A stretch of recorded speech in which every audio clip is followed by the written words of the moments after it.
How to turn off screen lock on iPhone. To get started, go ahead and open up the Settings application on your phone. Once you're here, scroll down and tap on Display and Brightness.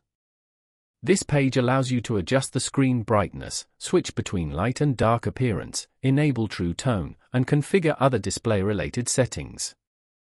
Here, scroll down and tap on Auto Lock.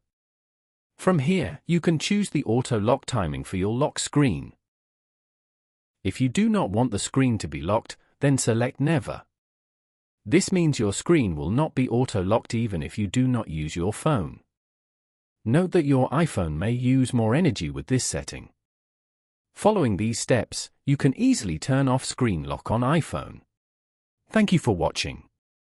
Please leave a like if this tutorial helped you, or leave a comment below if you have any questions related to the video.